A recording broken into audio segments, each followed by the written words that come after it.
আমি শ্রমিক, কৃষক, শ্রমজীবী মানুষ, অকিঞ্চন দিন নই কিঞ্চন রূপ ফানুষ। আমি দিবানিশি কর্ম করি, জ্বালিয়ে রাখি প্রদীপ, আধার থেকে তোমায় মুক্ত রাখি, আধারেতে থাকি আমি। সবাইকে শুভ সকাল, আমন্ত্রণ সকাল 24-এ। আজ বৃহস্পতিবার 7 ফাল্গুন 1431 বঙ্গাব্দ, 20 ফেব্রুয়ারি 2025 খ্রিস্টাব্দ। সকাল 24 সঞ্চালনা করছি তাসনুভা মোহনা। দেশে 40 লাখেরও বেশি গৃহকর্মীর অক্লান্ত পরিশ্রমের ফলে আমরা ও আমাদের পরিবার নিশ্চিন্তে থাকতে পারি। এই কর্মক্ষেত্রের বিশাল জনগোষ্ঠীর অধিকার, শোভন কর্মক্ষেত্র এবং সঠিক মজুরির মান নিয়ে কি ভেবেছি আমরা? আমাদের মাঝে এই ভাবনা আর সচেতনতা ছড়িয়ে দিতেই অক্সফাম আয়োজন করেছে অক্সফাম রান 2025। বিস্তারিত জানবো। আমাদের সাথে আজকে অতিথি হয়ে এসেছেন অক্সফাম রান 2025-এর কোঅর্ডিনেটর মুতাসিম বিল্লাহ। এবং আমাদের আজকের বিষয়বস্তু গৃহকর্মীদের অধিকার আদায়ে অক্সফাম রান 2025। শুভ সকাল। চমৎকার একটি আয়োজনের সাথে আপনারা আছেন। শুরুটা হয়েছিল আমি যতদূর জানি 2024 থেকে, গত বছর, এবং দ্বিতীয়বারের মতো অক্সফাম রান 2025 শুরু হতে যাচ্ছে আগামী 22 তারিখ। আপনারা এখানে ওয়ার্কার্সদের রাইটসের উপরে গুরুত্ব আরোপ করেছেন, কিন্তু এখানে ওয়ার্কার্স বলতে আলাদা করে শুধুমাত্র গৃহকর্মীদের উপরে বেশি গুরুত্ব দিয়েছেন 2025-এ। এটা কেন? মানে গৃহকর্মীদের অধিকার আদায়ের ক্ষেত্রে এই রান কি ধরনের ভূমিকা রাখতে পারে? আচ্ছা, ধন্যবাদ আপনাকে। যেটা আপনি শুরুতে বললেন যে 2024-এ মূলত আমরা প্রথমেই রানটা শুরু করি এবং প্রথম বছর আমরা আমাদের যে ইনফর্মাল ওয়ার্ক সেক্টরে যে নারী শ্রমিকরা আছে তাদেরকে নিয়ে কাজ করেছিলাম। তো এই বছর আমরা সেই আমাদের যে এজেন্ডাটা সেটাকে নিয়ে এসেছি শুধুমাত্র গৃহ শ্রমিকদের যে অধিকারের ব্যাপারটা আছে সেই জায়গাটাতেই। বাংলাদেশে যে নারীরা একটা বাংলাদেশের অর্থনীতি, আমাদের সমাজ ব্যবস্থায় নারীদের অবদান আসলে অস্বীকার করার কোনো সুযোগ নেই এবং এটা আলাদা করে বলার মতো কিছু নেই। কিন্তু সেই জায়গাটাতে যারা গৃহ শ্রমিকরা আছে, আপনি জানবেন, আপনি যেটা বললেন শুরুতেই, যে দেশে প্রায় 40 লাখের মতো গৃহকর্মী আছে এবং এই যে গৃহকর্মীরা তারা যেই বাংলাদেশের অর্থনীতিতে এত বড় একটা অবদান রাখার পরেও আমাদের দেশের গৃহকর্মীরা আমাদের জাতীয় শ্রম যে আইন আছে সেই আইনের মধ্যে একজন শ্রমিক হিসাবে তারা অন্তর্ভুক্তি হতে পারেনি। তো এইটা আসলে অনেক বড় একটা বৈষম্য তৈরি করে যে আপনি এত বড় একটা জনগোষ্ঠী, এত বড় একটা শ্রমিক জনগোষ্ঠীকে আপনি যেই শ্রমিকের অধিকার সেই অধিকারের বাইরে রেখেছেন। এবং এর ফলেই আমরা কিন্তু দেখতে পেয়েছি যে গত কয়েক বছরে গৃহকর্মীদের উপর নির্যাতন থেকে শুরু করে তাদের যে অধিকার সংশ্লিষ্ট যতগুলো বিষয় আছে সেই জায়গাটাতে তারা অনেক বৈষম্যের শিকার হয়েছে। অক্সফাম বাংলাদেশে গত 52 বছরের বেশি সময় ধরে কাজ করছে এবং আমাদের কাজের একটা কোর জায়গা হচ্ছে মানুষের অধিকার নিয়ে কাজ করা। সেটা আমাদের ক্লাইমেট রিলেটেড হোক, হিউম্যানিটি রিলেটেড হোক, অন্য যে কোনো জায়গাতে হোক। সো সেই জায়গাটা থেকে আমরা মনে করি যে এই যে গৃহ শ্রমিকরা আছে, গৃহকর্মীরা আছে, তাদের অধিকারের বিষয়টা আমাদের সাংবিধানিক একটা স্বীকৃতি দরকার এবং রাষ্ট্রীয় একটা স্বীকৃতি দরকার, যেন তারা এই যে তারা গৃহকর্মী এই কথাটা যেন তারা মাথা উঁচু করে বলতে পারে। আপনি একজন প্রফেশনাল মানুষ, আমি একজন প্রফেশনাল মানুষ, আমরা আমাদের এবং গৃহকর্মীরাও একজন প্রফেশনাল মানুষ। তাদের কর্মক্ষেত্র, তাদের কাজের জায়গা, তাদের কাজের স্কোপটা হয়তো ডিফারেন্ট, কিন্তু তারাও কিন্তু আমাদের মতো প্রফেশনাল মানুষ। আপনি যদি গর্ব ভরে বলতে পারেন আপনি একটা টেলিভিশনে কাজ করেন, আমি ডেভেলপমেন্ট সেক্টরে কাজ করি, কিন্তু একজন গৃহকর্মী কিন্তু কখনোই সেই পরিচয়টা দিতে স্বাচ্ছন্দ্য বোধ করে না। এটার একটা বড় কারণ হচ্ছে তাদের যে রাষ্ট্রীয় এবং সামাজিক স্বীকৃতি সেই জায়গাটাতে একটা বড় ঘাটতি আছে। আমরা অক্সফাম রানের এই আয়োজনের মাধ্যমে মূলত তাদের এই ব্যাপারটার উপরে একটা সচেতনতা, জনসচেতনতা তৈরি করতে চাই যে আসলে যখন আপনি কাজ করছেন, আমি কাজ করছি এবং অন্য আরেকজন কাজ করছে, কাজ আসলে কাজ। একজন শ্রমিক হিসাবে আপনি যেই কাজই করেন সেই কাজেরই একটা মূল্য থাকতে হবে। আপনি গৃহকর্মী শব্দটার সাথে আরেকটা শব্দ বারবার করে যোগ করছেন, সেটা হচ্ছে শ্রমিক। যেহেতু আমরা তাদেরকে ওয়ার্কার্স বলছি, আর ওয়ার্কার্স মানেই হচ্ছে তার একটা ন্যূনতম মজুরি নির্ধারণ করতে হবে, যেটা কিন্তু আমাদের গৃহকর্মীদের ক্ষেত্রে কখনোই ধরা বাঁধা কোনো আইন নেই আমাদের দেশে। এটা একটা দিক। আরেকটা বিষয় হচ্ছে তাদের কি কি অধিকার স্পেসিফিক্যালি আপনারা আসলে সেগুলো নিয়ে কাজ করতে চাইছেন, তাদের চ্যালেঞ্জগুলো কোথায় এবং সেগুলো নিয়ে আপনারা কি ধরনের কাজ করছেন? আমি এই অল্প সময়ে খুব বিস্তারিত তো যাব না, বাট একদম সংক্ষেপে যদি সাধারণভাবেই বলি, একজন শ্রমিকের বা একজন কর্মীর যেই মানবিক এবং সহজবোধ্য অধিকারগুলো আছে, যেটা আপনি সবাই এন্টাইটেল আমরা পাই, সেই জায়গাটা থেকে কিন্তু তারা বঞ্চিত। আপনি একজন কর্মী হিসেবে আপনি সাপ্তাহিক ছুটি পান, আমাদের যারা গৃহকর্মী নারীরা আছে তাদের মাতৃত্বকালীন ছুটির একটা ব্যাপার আছে, একটা নির্দিষ্ট মজুরির ব্যাপার আছে। তাদের যে তারা যখন নির্যাতনের শিকার হয় তখন তাদের যে একটা অফিসিয়াল একটা দায়বদ্ধতা থাকে যে আপনি আপনার প্রতিষ্ঠান আপনার সাথে কি ধরনের আচার ব্যবহার করছে একজন এমপ্লয়ার হিসেবে, আবার একজন এমপ্লয়ি হিসেবে আপনিও যে দায়বদ্ধতার মধ্যে আছেন সেই দায়বদ্ধতার কিন্তু তারা বাইরে। সমাজে যে নির্যাতনের ঘটনা ঘটছে বা অন্যায় ঘটনাগুলো ঘটছে সেটা কিন্তু অনেক সময় দুই দফাও হয়, দুইমুখী হয়। গৃহ শ্রমিকরাও অনেক সময় অনেক আচরণ করেন যেটা নিয়ে তাদের যারা নিয়োগকর্তা আছেন তারাও অনেক বিব্রতকর পরিস্থিতিতে তৈরি হন। মানে দুই দিক থেকে আইন প্রণয়ন এবং সেটার সঠিক যখন তাদের এই রিকগনিশনটা থাকে না তখন কিন্তু সেটার কোনো আইনি কোনো বাস্তবতাও নাই, এটা নিয়ে কোনো পক্ষই কোনো ব্যবস্থা গ্রহণ করতে পারে না। এবং যেটা আমি আপনাকে শুরুতেই বললাম যে এত বড় একটা জনগোষ্ঠী এদেরকে আপনি পুরো অর্থনৈতিক ব্যবস্থা থেকে বাইরে রেখে আসলে আমাদের যে অর্থনৈতিক সমৃদ্ধির কথা আমরা বলি, যেই সামাজিক সমৃদ্ধির কথা বলি, যে সমতার কথা বলি আমাদের সমাজে, সেটা কি আদৌ সম্ভব কিনা। আরেকটু অন্যভাবে প্রশ্নটা করতে চাই, দেন হোয়াই অক্সফাম রান? মানে অক্সফাম তো আরো অন্যান্য অনেকভাবেই কিন্তু এই বিষয়টাকে সামনে নিয়ে আসতে পারতো, অ্যাওয়ারনেস প্রোগ্রামটা সকলের সামনে আনতে পারতো, কিন্তু রানের মধ্যে দিয়ে আপনারা আসলে কি বোঝাতে চাচ্ছেন? খুব চমৎকার প্রশ্ন করেছেন। বিষয়ের যেটা হয়েছে যে অক্সফাম গৃহকর্মীদেরকে নিয়ে গ্লোবাল অ্যাফেয়ার্স কানাডার সাথে একটা প্রজেক্ট আমরা বেশ কিছুদিন ধরে করে যাচ্ছি। এটা শুধুমাত্র সচেতনতার মধ্যে সীমাবদ্ধ না। আমাদের এই সুনীতি নামে একটা প্রকল্প আছে। এই সুনীতি প্রকল্পের মাধ্যমে আমরা গৃহকর্মীদের যে স্কিল ডেভেলপমেন্টের দরকার পড়ে, তাদের যে কাজের স্কিল, তাদের ব্যবহারিক যে স্কিল, সেই জিনিসগুলোর উপর আমরা আমাদের পার্টনাররা যারা আছে তাদেরকে আমরা ট্রেনিং দিয়ে থাকি। তো এবং এই ট্রেনিংয়ের মাধ্যমে তাদের একজন গৃহকর্মীকে আমরা তার কাজের জন্য যে যোগ্য করে তোলা সেটাও করে তুলছি, তার পাশাপাশি তাদেরকে আমরা সচেতন করছি তাদের অধিকারের ব্যাপারে। কিন্তু এই জিনিসটা শুধুমাত্র গৃহকর্মী কিংবা তাদের নিয়োগকর্তার মধ্যে সীমাবদ্ধ নাই। এটাকে সরকারি পর্যায়ে আমাদের অ্যাডভোকেসি করার প্রয়োজন। এবং আপনি জানবেন যে আমাদের এইবারের যে রান সেটার একটা ট্যাগলাইন আমরা নির্ধারণ করেছি, সেটা হচ্ছে অ্যাডভোকেসি বিয়ন্ড ওয়ালস। আমরা বলছি যে আমরা যখন কোনো অ্যাডভোকেসি করতে যাই, আমরা যখন সরকারি পর্যায়ে বা আন্তর্জাতিক সংস্থা যারা আছে তাদেরকে এই ব্যাপারগুলো নিয়ে বলতে যাই, তখন ম্যাক্সিমাম সময় সেটা একটা রুমের মধ্যে আবদ্ধ থাকে। কিন্তু এই যে অ্যাডভোকেসি এফোর্টটাকে এবার আমরা রুম থেকে বাইরে নিয়ে আমরা রাস্তায় নিয়ে এসেছি। কারণ এই ইস্যুটার জন্য আপনি সম্পৃক্ত, এই ইস্যুটার সাথে আমি সম্পৃক্ত, এই ইস্যুটার সাথে সমাজের সবাই সম্পৃক্ত। তো শুধুমাত্র এই অ্যাডভোকেসির যে আলোচনাটা, এই অ্যাডভোকেসির যে আলাপটা, সেটা আসলে একটা রুমের মধ্যে সীমাবদ্ধ নাই। এবং সেই জন্যই আমরা প্রায় 2000-এরও বেশি পার্টিসিপেন্টকে আমরা এই রানে নিয়ে এসেছি। তারা এই পুরো হাতিরঝিলের 7.5 কিলোমিটার এলাকা ধরে দৌড়াবে। এবং এরপরে আমাদের এমফি থিয়েটারের মধ্যে আমাদের একটা প্রোগ্রাম আছে যেখানে আমরা মেডেল বিতরণ করব এবং কিছু আলোচনা করব। মাঝখানে একটু ইন্টারাপ্ট করতে চাই, এটা রান মানে শুধু রান, কোনো ম্যারাথন রেস না? না, ম্যারাথনের আসলে বাই ডেফিনেশন গেলে ম্যারাথন একটু ডিফারেন্ট ইভেন্ট। এটা 7.5 কিলোমিটারের একটা রান এবং এই রানটাতে যেটা হবে 2000 মানুষ একসাথে একটা লক্ষ্যে একটা মেসেজ নিয়ে দৌড়বে। এবং অক্সফামের জায়গা থেকে আমরা বিভিন্ন জায়গাতে এই সচেতনতামূলক যে মেসেজগুলি আছে সেগুলো প্রমোট করব। আচ্ছা, একটা চমৎকার বিষয় আমি খেয়াল করেছি, এই অক্সফাম রান নিয়ে আমি পড়াশোনা করতে যেয়ে দেখলাম যে এখানে এই যে আপনি 2000 মানুষের কথা বললেন, সংখ্যাটা বললেন, এই সংখ্যাটার মধ্যে শুধুমাত্র গৃহকর্মী বা গৃহ শ্রমিক যারা তারাই না, সাথে দেশের সকল নীতি নির্ধারকরা রয়েছেন, সুশীল সমাজরা রয়েছে। এই যে একসাথে বিভিন্ন পর্যায়ের মানুষদেরকে একত্র করে অক্সফাম রান নামে একটা রান পরিচালনা করছেন, এটার মধ্য দিয়ে কি পরিবর্তন আসবে?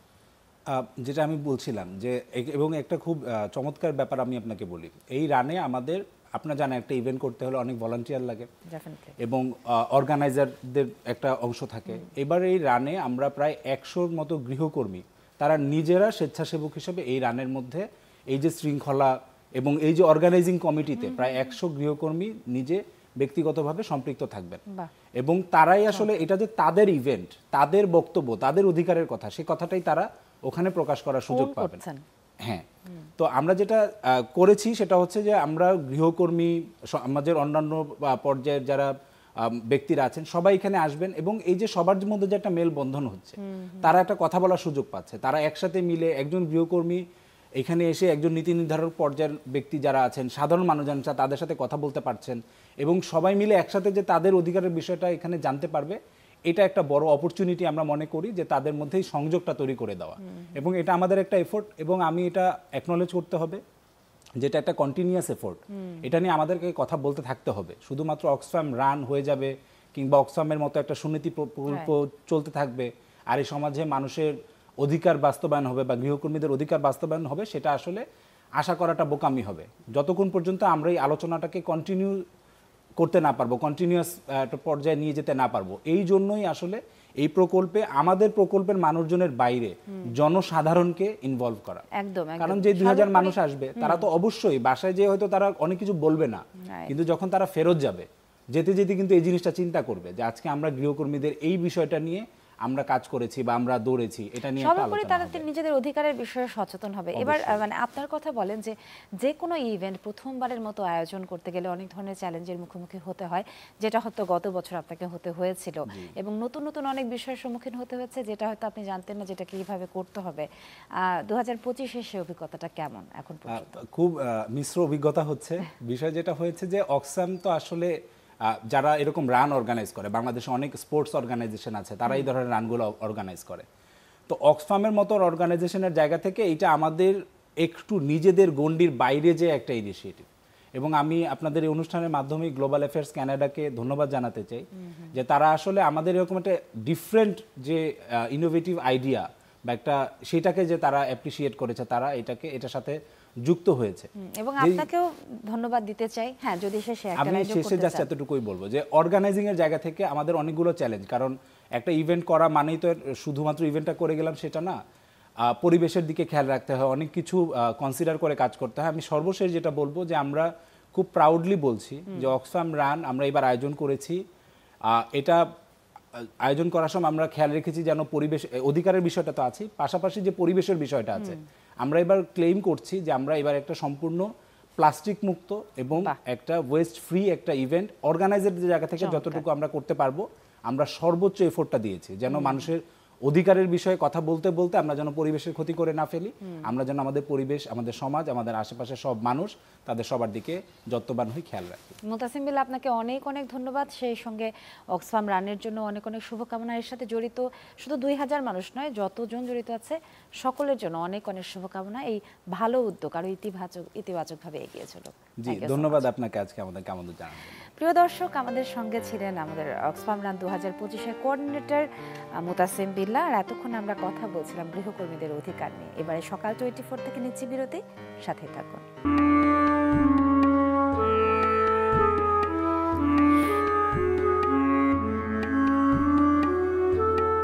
আমন্ত্রণ আরও একবার সকাল 24-এর সাথে আছি আমি তাসনুভা মোহনা। বৈষম্যহীন সমাজ বিনির্মাণে স্কাউটিং এই প্রতিপাদ্য নিয়ে সিরাজগঞ্জের জাতীয় স্কাউট প্রশিক্ষণ কেন্দ্র 2-এ 7 দিনব্যাপী 7ম জাতীয় কমডেকা শুরু। এই আয়োজন নিয়ে জানাতে সিরাজগঞ্জ থেকে যুক্ত হচ্ছেন সহকর্মী হিরক গুণ। হিরক, আপনাকে শুভ সকাল জানাই। চমৎকার একটা জায়গায় দাঁড়িয়ে আছেন। এই যে 7ম বারের মতো এই আয়োজনটা শুরু হলো, এর পূর্ব প্রস্তুতি সম্পর্কে আমাদের জানাবেন, কবে থেকে শুরু হচ্ছে এবং কি মেসেজটা সমাজকে দিতে চাচ্ছে এবারের এই আয়োজন? আসলে আপনাকেও শুভ সকাল।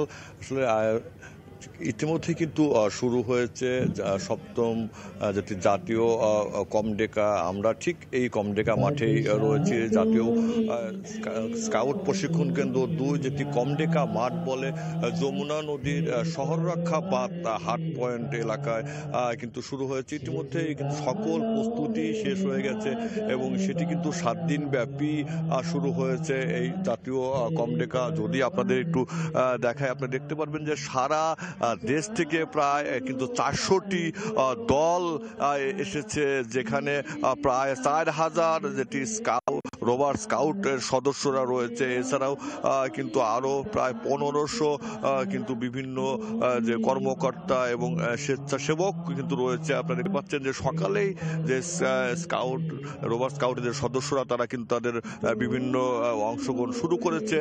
আমাদের সাথে রয়েছে, আমরা যদি কথা বলতে চাই একজন স্কাউট কর্মকর্তার সাথে, যে আসলে এবারের যে স্কাউট কমডেকা আসলে কি কি থাকছে এই 7 দিন ব্যাপী। ধন্যবাদ। আমাদের কমডেকা গত 19 তারিখ থেকে শুরু হয়েছে। আগামী 24 তারিখ সমাপনী অনুষ্ঠান হবে রাত্রে এবং 25 তারিখ সকল কর্মকর্তা এবং অংশগ্রহণকারী কমডেকা এলাকা ত্যাগ করবেন। আমাদের 14টি সেবা নামে এবার কার্যক্রম পরিচালিত হবে। এখানে সমাজের বিভিন্ন উন্নয়নমূলক কার্যক্রমে স্কাউট, রোভার স্কাউট এবং ভলেন্টিয়াররা সহযোগিতা করবেন। মূলত রাস্তাঘাট মেরামত, ওয়াশরুম তৈরি তৈরি করে দেওয়া। তিনি আসলে যেটি বলছিলেন যে সমাজ উন্নয়নে কিন্তু বিভিন্ন কর্মকাণ্ড করবে। ঠিক আজকে বিকেলে কিন্তু এই যে 7 দিনব্যাপী যে 7ম জাতীয় কমডেকা সেটি কিন্তু উদ্বোধন করবেন সরকারের প্রধান উপদেষ্টা ডক্টর মোহাম্মদ ইউনূস ঠিক বিকেলে। ইতিমধ্যে আপনি দেখতে পাচ্ছেন যে সারা দেশ থেকে প্রায় 4000 কিন্তু আসলে যারা রোভার স্কাউটের সদস্যরা তারা কিন্তু এসেছে এবং 7 দিন ব্যাপী তাদের যে কার্যক্রম সেটি চলবে এবং সমাজ উন্নয়নে তারা বিভিন্ন অংশগ্রহণ করবে। এবং ইতিমধ্যেই কিন্তু যে কমডেকা মাঠে কিন্তু তাঁবু টানানো হয়েছে এবং সেখানে প্রায় 6000 সবকিছু মিলে মানুষের কিন্তু আসলে সমাগম হয়েছে এবারের 7ম জাতীয় কমডেকাতে। তাসনুবা, অসংখ্য ধন্যবাদ হিরক আপনাকে। আমাদের সাথে ছিলেন হিরক গুণ এবং আমরা এই আয়োজনের মধ্য দিয়ে বাংলাদেশ স্কাউটকে অনেক অনেক শুভকামনা জানাতে চাই। এবারে অন্য একটি প্রসঙ্গ, শরীরকে সুস্থ ও মনকে নির্মল রাখতে শরীর চর্চার বিকল্প নেই। জেলায় জেলায় পাড়ায় পাড়ায় মহল্লায় বিভিন্ন সংগঠনের আয়োজনেও দৈনিক চলে এই আয়োজন। আজ চলে যাব ভোলায়। এই সকালে শরীর চর্চা নিয়ে সেখানকার আয়োজন সম্পর্কে জানবো এবং জানাবো। যুক্ত হচ্ছেন সহকর্মী আদিল হোসেন তপু। তপু, শুভ সকাল আপনাকে। এবং সত্যি এই সকালটা শুভ মনে হচ্ছে এই আয়োজনটাকে কেন্দ্র করে কথা বলতে পারছি বলে। এই যে পাড়ায় পাড়ায় মহল্লায় শরীর চর্চা নিয়ে এত চমৎকার আয়োজন হচ্ছে, এটার ইতিবাচক দিক নিয়ে কথা বলতে চাই, দর্শককে জানাতে চাই। জি, শুভ সকাল তাসনুবা। আসলে স্বাস্থ্য সকল সুখের মূল। স্বাস্থ্যকে ঠিক রাখার জন্য ছোট থেকে শুরু করে বৃদ্ধ সবাই কিন্তু যত্নবান হয়। সেই স্বাস্থ্য ঠিক রাখার জন্য কিন্তু ভোলায় আজকে, শুধু আজকে নয় প্রতিদিনই কিন্তু ভোলার ফিটনেস ক্লাব তারা কিন্তু ভোলার সরকারি স্কুল মাঠে তারা এসে এখানে বিভিন্ন শ্রেণী পেশার মানুষ, চাকরিজীবী থেকে শুরু করে ব্যবসায়ী সকলে মিলে তারা কিন্তু এখানে ব্যায়াম করে। তাদের নিজেদের মধ্যে একটি নেটওয়ার্ক করে তারা একটা বলা যায় যে এই আন্দোলনটিকে সব জায়গায় ছড়িয়ে দিচ্ছে এবং এখানে তারা ব্যায়াম করছেন, হাঁটছেন এবং তারা বিভিন্ন ধরনের খাবারের যে বিষয়গুলো সেগুলো তারা কিন্তু এখানে নির্ধারণ করছেন। আমরা আপনাদেরকে দেখাচ্ছি এখানে বিভিন্ন বয়সের মানুষরা তারা এখানে কিন্তু অংশ নিয়েছেন। আমি একটু তাদের কাছ থেকে শুনতে চাই যে আসলে আপনারা আসলে কি লক্ষ্য উদ্দেশ্য নিয়ে এই ক্লাবটি করেছেন এবং এখানে কি ভোলা ফিটনেস ক্লাব করেছি। আমাদের এখানে বিভিন্ন বয়সীর মানুষে আসবে, ব্যায়াম করবে। ব্যায়ামের মাধ্যমে একটা মানুষের স্বাভাবিক মানুষের লিভার, ফ্যাটি লিভার, উচ্চ রক্তচাপ, ব্রেন শক্তি ক্লিয়ার থাকা, তারপরে মেরুদণ্ড, ঘাড়ে ব্যথা, থাইরয়েড, তারপরে ডায়াবেটিস, অন্যান্য রোগ থেকে আপনি মুক্তি পাবেন। এবং আপনাকে যখন একজন মানুষ ব্যায়াম করবে, ব্যায়ামের কোনো বয়স নাই, ব্যায়ামের কোনো শরীর নাই, যে কোনো বয়সীর লোক ব্যায়াম করতে পারে। ব্যায়ামের কথা আমরা আপনাদের একটু জানিয়ে রাখতে চাই যে এই মাঠ যেখানে তারা ব্যায়াম করছেন সেখানে কিন্তু এই মাঠটি কিন্তু এখন দিন দিন সংকীর্ণ হয়ে যাচ্ছে এবং সেটি নিয়ে তারা কিন্তু এক ধরনের নিজেদের মধ্যে ক্ষোভ জেনেছেন এবং হতাশ করছেন। আসলে এই মাঠটি নিয়ে আপনাদের কি ধরনের বিষয় আছে? আসলে স্বাস্থ্য সুখের মূল এবং এই জন্যই আমাদের এই ফিটনেস ক্লাবের সৃষ্টি। দীর্ঘ 8 বছর যাবৎ আমরা এই ফিটনেস ক্লাব নিয়ে আসি এবং আমরা যখন ফিটনেস ক্লাব স্টার্ট করেছিলাম তখন আসলে এই ধরনের মাঠ ছিল না, কিন্তু এখন আমরা এই মাঠটা পাওয়াতে আমাদের জন্য আসলেই অনেক সুখকর যে আসলে আমরা এই ফিটনেস ক্লাব রীতিমতন আমরা এগিয়ে যাচ্ছি। তা আমাদের ফিটনেস ক্লাবের মূল উদ্দেশ্য ছিল যে 1 ঘন্টা ব্যায়াম করব, আমরা 23 ঘন্টা ভালো থাকবো। এই উদ্দেশ্য নিয়েই আসলে আমরা আগাচ্ছি। কিন্তু এখন যে কোনোভাবেই হোক আমাদের মাঠটা দখলদারিতে হয়ে যাচ্ছে। আমরা ব্যায়াম কোথায় করব এ নিয়ে আমরা খুব চিন্তায় পড়ে গেছি। আমরা একটু ছোট্ট করে শুনতে চাই যে আসলে ভোলার তো মাঠ এই একটি মাঠই বলা যায় যে বড় একটি মাঠ রয়েছে, তো এটিও তো ছোট হয়ে যাচ্ছে। এই বিষয়ে আপনারা কি ধরনের দাবি জানাচ্ছেন? না, এটা আমাদের জন্য একটা খুব খারাপ সংবাদ, দুঃখের সংবাদ যে এত বড় একটা খোলা পরিসর মাঠ যেটার মধ্যে আমরা ব্যায়াম করছি। এখানে একপাশে শহীদ মিনার, এখানে ফুটবল খেলা আছে, বিভিন্ন সরকারি বেসরকারি বিভিন্ন 16 ডিসেম্বরের প্রোগ্রাম, 26শে মাসের প্রোগ্রামগুলো, এগুলো সবই যদি এর মাঠের মধ্যে যদি এখন হঠাৎ করে একটা নতুন করে বিল্ডিং তৈরি হচ্ছে, কাজ শুরু হচ্ছে, এটা যদি বন্ধ না করা এই মাঠটাই নষ্ট হয়ে যাবে এবং আমাদের সবার জন্য, এই পরিবেশের জন্য, ভোলাবাসীর জন্য যারা এখানে আজকে আসতেছে, এই মাঠটা একটা সুন্দর জিনিস যদি বন্ধ হয়ে যাচ্ছে তাহলে এটা আমাদের জন্য খুব খারাপ সময়। আমরা ধন্যবাদ। আসলে শুনছিলাম আমরা, তারা বলছিলেন যে এই ব্যায়াম করার জন্য এই মাঠটিকে টিকে রাখতে হবে। এখানে ভোলায় কিন্তু মাঠের সংখ্যা খুবই কম। এই মাঠটিকে কেন্দ্র করে, ভোলা সরকারি স্কুলের মাঠটি কেন্দ্র করে সবাই এখানে হাঁটাচলা করে থাকেন। সেই জন্য এই মাঠটি যেন সংকীর্ণ না হয় সেটা এই ক্লাবের পক্ষ থেকে সহ ভোলা খোলা সুনিশ্চিত দাবি জানিয়েছেন। পাশাপাশি যেসব মাঠগুলো রয়েছে সেগুলোকে টিকিয়ে রাখার জন্য এবং আগামী দিনের প্রজন্মের জন্য মাঠগুলো উপযোগী করার ধন্যবাদ আপনাকে আমাদের সাথে যুক্ত হবার জন্য। ছিলেন আদিল হোসেন তপু। এবারে চলে যাচ্ছি আমাদের পরবর্তী আয়োজনে। আর আয়োজন হচ্ছে পত্রিকার সংবাদ শিরোনাম। যথারীতি সমকাল দিয়ে শুরু করছি। সমকালে আজকে প্রধান শিরোনাম, গণহত্যায় নেই আওয়ামী লীগের এমন নেতা পাবেন ক্ষমা। তার পাশে রাতের ভোটের 33 ডিসি ওএসডি রিটার্নিং কর্মকর্তার দায়িত্বে ছিলেন তারা, এই একই কারণে আরও 12 কর্মকর্তা ওএসডি। কুয়েটে বন্ধই থাকছে রাজনীতি, শিক্ষা কার্যক্রম স্থগিত, হামলায় জড়িতদের শাস্তি চায় ছাত্রদল। 3 বিষয়ে গুরুত্ব দিয়ে তৈরি হচ্ছে বাজেট। অন্তর্বর্তী সরকারের প্রথম বাজেট, সামাজিক সুরক্ষা কর্মসূচির আওতা ও ভাতার পরিমাণ বাড়ানোর পরিকল্পনা। এ ছিল সমকালের সংবাদ শিরোনাম। এবারে পড়ছে প্রথম আলো। ছাত্র রাজনীতি বন্ধই থাকছে, উপাচার্যকে বর্জনের ঘোষণা। বুয়েট উত্তেজনা প্রসঙ্গ। অবশেষে বাসায় ফিরছেন কুয়েটের অবরুদ্ধ উপাচার্য। 28 ফেব্রুয়ারি পর্যন্ত বিশ্ববিদ্যালয়ের একাডেমিক কার্যক্রম বন্ধ ঘোষণা করা হয়েছে। হাসিনার আনুগত্যের পুরস্কার ঝিলমিলেও রাজুকের প্লট। অসামান্য অবদান দেখিয়ে ঝিলমিল আবাসিক প্রকল্পে 206টি প্লট দেওয়া হয়। প্লট পাওয়া অনেকে আওয়ামী লীগ সরকার ঘনিষ্ঠ ও বিতর্কিত। গত সব সুবিধা নিয়ে দল গঠন বিএনপি মেনে নেবে না বললেন ফখরুল। গরিব পটুয়াখালীতে একের পর এক সমস্যা, সংকট, জলবায়ু পরিবর্তনের প্রভাব এবং গ্রীষ্মে এবারও ভোগাতে পারে লোডশেডিং। বিদ্যুৎ উৎপাদন প্রসঙ্গে বলা হচ্ছে, কয়লা থেকে সর্বোচ্চ উৎপাদনের পরিকল্পনা প্রস্তুত হয়নি সব কেন্দ্র। জ্বালানি তেলের কেন্দ্রেও আছে জটিলতা, আছে বকেয়া বিলের চাপ।